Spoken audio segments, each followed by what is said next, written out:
What do you say we get going, folks? Get going on our coverage of the primary runoff elections now. We are getting some of our first results, hopefully, crossing our fingers, including, obviously, the biggest race of this night, and that's for the U.S. Senate seat. So let's bring it up. Let's take a look first.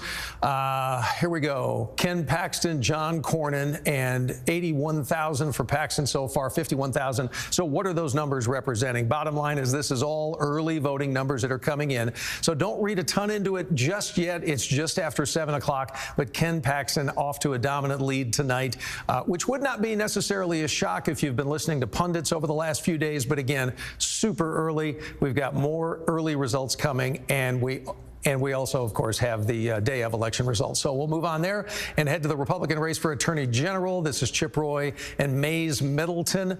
Middleton with a solid lead so far, but again, same mantra tonight. Early results, and we're waiting on more of those as we crisscross the state of Texas. Let's move from there. We'll move forward. Let's look at that hotly contested race now for the newly drawn 33rd Congressional District. And this is the one where Colin Allred is taking on Julie Johnson.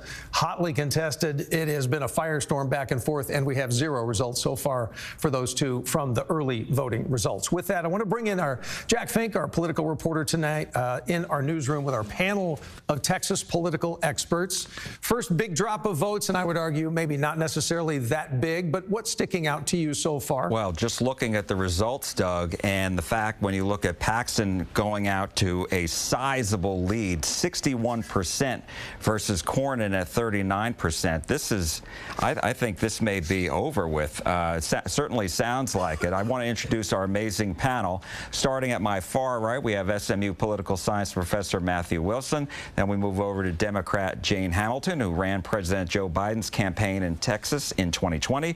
And then Ross Hunt, who is a Republican pollster and principal of Hunt Research in Dallas. Thank you so much. All right, let's start with you, Ross, and we'll work our way down. Your first impressions of the Senate race. What a lead for Paxton.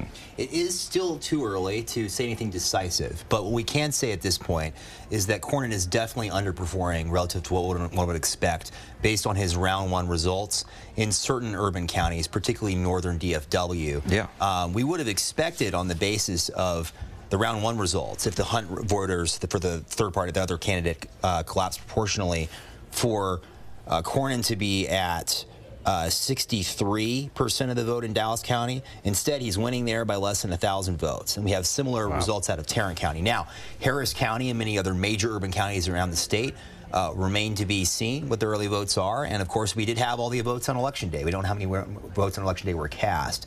But that's it's definitely not a positive sign for Team Cornyn. All right, Jane, what's your overall impression? Look, I think that is what we're going to see continuing into election night. I think Paxton takes it. I don't think it's close, personally. What we've seen and what we are seeing is that the Republican Party, specifically the primary, is the party of Trump.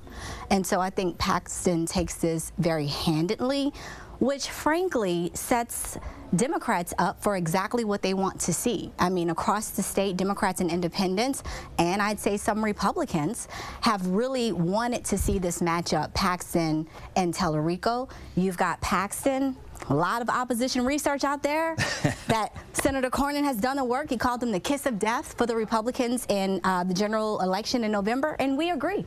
All right, let's hear from Professor Wilson. Yeah, I think these early results are certainly discouraging for John Cornyn's team because it looks like thus far he's not even hitting the percentage of the vote that he hit in the first round when there were three major candidates, which suggests that, and we'll see how it ends up at the end of the night, but it suggests that maybe some of the people who voted for him in March didn't show up again to vote in the runoff. And part of that may have been because there was some discouragement when President Trump waded in and endorsed Ken Paxton. I wondered at the time if that might have a depressing effect on Cornyn's core supporters, whether they might turn out in lower numbers as a result of that, figuring that it was a done deal.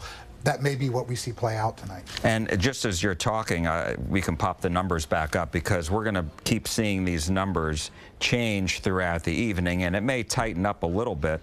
But when you have such a big gap coming out, I mean, it's going to be very challenging for Senator Cornyn.